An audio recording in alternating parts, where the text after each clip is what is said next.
Books Matter, Censorship, and the University Library at Cal Poly Pomona. What is censorship?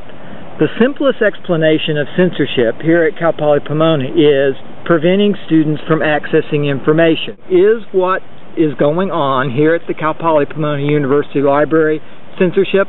I believe it is, and here's why. If you throw away books, book dumping, you are actively engaged in censorship. If you store hundreds of thousands of books for years with little or no access, you are actively engaged in censorship.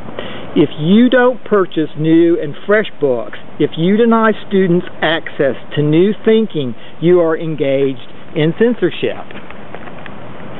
If you put up barriers in front of a student, making it difficult for them to use and to access information, you are engaged in censorship.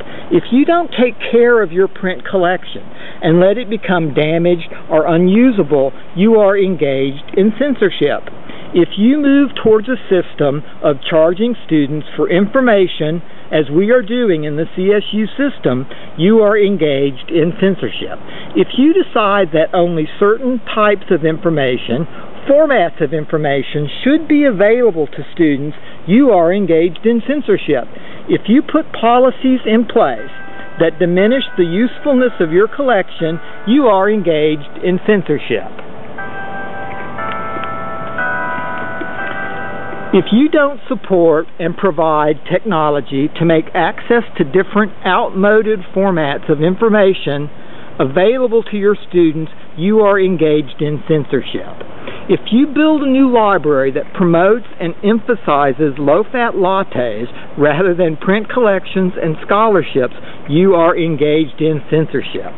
If you build a library building that makes it difficult to access, preserve, and promote collections, you are engaged in censorship. All of this and more is happening in the University Library here at Cal Poly Pomona, and I believe these and other actions by the University administration and the CSU administration constitute acts of censorship. The University administration is going to want you to think that this is just a difficult transition from one modality of providing access to information to another modality to accessing information. We moved from print to digital, and it's difficult. It's an upheaval, but it's necessary. I contend that it's more than that. What's going on in the Cal Poly Pomona University Library right now are acts of censorship. But I believe that actions over the years by the University Library illustrates that there's a pattern of censorship that's been going on and provide proof that the current activities are indeed censorship.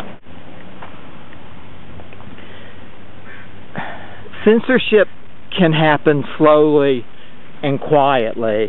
A benign act here, a seemingly benign act there, and before you know it, full-blown censorship going on. It's insidious. It can quietly and slowly creep into an organization unnoticed, and like a cancer, it can spread, and before it's discovered, it's too late. You're in a situation where you've gotten rid of information, where you've deprived people of information, where you've created a mechanism where people can't be informed any longer. Censorship.